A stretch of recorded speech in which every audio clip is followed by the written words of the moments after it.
ખૂબ જ ગંભીર મુદ્દાની. કહેવામાં તો આપણે કોરોના જેવી ખતરનાક બીમારી સામે બાથ ભીડી રહ્યા છીએ, પણ હકીકતમાં તો કોલેરા જેવી બીમારીઓ સામે લડવા પણ તંત્રને ફાંફા પડી રહ્યા છે. જી હા, ખૂબ જ ચિંતાજનક દ્રશ્યો બનાસકાંઠાના પાલનપુરમાંથી સામે આવી રહ્યા છે. અહીંની જનરલ હોસ્પિટલમાં હાલ તો ખાલી બેડ શોધવા મુશ્કેલ છે, કારણ કે પાલનપુરમાં કોલેરાનો જાણે રાફડો ફાટ્યો હોય તેવી સ્થિતિ સર્જાઈ. પાલનપુરના લગભગ 16 જેટલા વિસ્તારોને કોલેરાગ્રસ્ત જાહેર કરાયા છે અને 300 જેટલા લોકોને કોલેરાની અસર વર્તાઈ રહી છે. ઉલ્લેખનીય છે કે કોલેરા એ દૂષિત પાણીના લીધે વકરતો રોગચાળો છે. આક્ષેપ કરવામાં આવી રહ્યો છે કે આ રોગચાળાનું મૂળ કારણ ખુદ તંત્ર જ છે. અહીંના રાણીબાગ પાસે આવેલી પાણીની ટાંકી કે જે શહેરને પાણી પૂરું પાડે છે, તેના પર કોઈ પણ પ્રકારનું ન તો પ્રોટેક્શન છે, ન તો છેલ્લા 2 વર્ષથી ટાંકીની સાફ સફાઈ કરવામાં આવી છે. નગરપાલિકાની બેદરકારીને કારણે જ આ કોલેરા રોગ અહીંયા અમારા કોટ વિસ્તાર અંદર ફેલાયેલો છે. એનું મુખ્ય કારણ છે કે નગરપાલિકા દ્વારા જે પાણી પૂરું પાડવામાં આવી રહ્યું છે એ પાણી દૂષિત છે અને એનો રિપોર્ટ આરોગ્ય ડિપાર્ટમેન્ટે બી અમને આપેલો છે. તો સ્થાનિક કોર્પોરેટરના આક્ષેપ મુજબ તો ખુદ તંત્રના ભોગે જ હાલ સ્થાનિકોને કોલેરાનો ભોગ બનવાનો વારો આવ્યો છે. એક તરફ રોગચાળો વકરી રહ્યો છે, ત્યારે બીજી તરફ તંત્રનું કહેવું છે કે તેમના દ્વારા તમામ તાકીદના પગલાં લેવાઈ રહ્યા છે.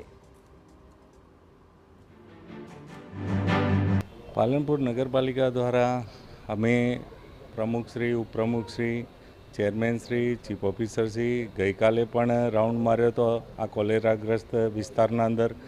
આજે પણ આવેલા છીએ અને નગરપાલિકા દ્વારા સફાઈ માટેની પણ 2-3 દિવસથી કન્ટિન્યુ ટીમો અલગ અલગ ગોઠવેલી છે. એટલે કે જે કામ સૌથી પહેલા થવું જોઈતું હતું તે તંત્ર સૌથી છેલ્લે કરી રહ્યું છે. નગરપાલિકા જાણે ઘોર નિંદ્રામાંથી જાગી હોય તેવો ઘાટ છે અને તાત્કાલિક ટાંકી સહિત પાલનપુરમાં સફાઈનો ધમધમાટ બોલાવવામાં આવી રહ્યું છે. હાલ તો ગામના 2 બોર બંધ કરીને 17 ટીમો દ્વારા કોટ વિસ્તારમાં સર્વેલન્સની કામગીરી પણ હાથ ધરાઈ છે. તમામ ઘરોમાં ક્લોરીનની દવાનું તેમજ ORSનું વિતરણ પણ કરાઈ રહ્યું છે. તો વકરતા રોગચાળા મુદ્દે પાલનપુરમાં રાજકારણ પણ ગરમાઈ ગયું છે. વિપક્ષે આ અંગે કલેક્ટરને રજૂઆત કરી.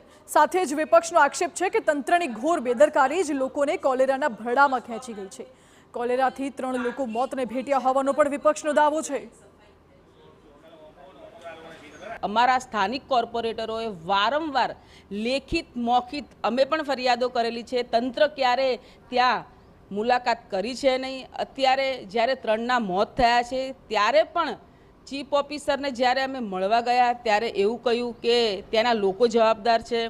લોકો જવાબદાર કેવી રીતના હોઈ શકે જ્યારે તંત્ર સફાઈ આપતું હોય, ચોખ્ખું પાણી આપતું હોય અને દવાનો છંટકાવ કરતું હોય, ટાંકીઓ સાફ કરતું હોય તો એ તંત્રની જવાબદારી છે. અમને ચીફ ઓફિસર પર તો ભરોસો છે જ નહીં, કારણ કે પાલિકા તંત્રની નિષ્ક્રિયા, એમની ઘોર બેદરકારી, ક્યારે એમને એસી ચેમ્બર છોડ્યું છે નહીં, કારણ કે એમને માત્ર ને માત્ર ટકાવારીમાં રસ છે. પાલનપુરની પ્રજા જાય જીવે કે મરે એમને ટકાવારી આવતી જોઈએ. હજુ તો ચોમાસું શરૂ પણ નથી થયું અને ગુજરાતના અનેક જિલ્લાઓમાં આવી ચિંતાજનક સ્થિતિ છે. ત્યારે ચોમાસામાં શું પરિસ્થિતિ હશે તે પણ એક સવાલ છે. મુદ્દો એ પણ છે કે વિકાસના દાવાઓ વચ્ચે સાફ સફાઈ જેવી પાયાની સુવિધાઓ પ્રત્યે જ શા માટે તંત્ર ઘોર નિંદ્રામાં છે.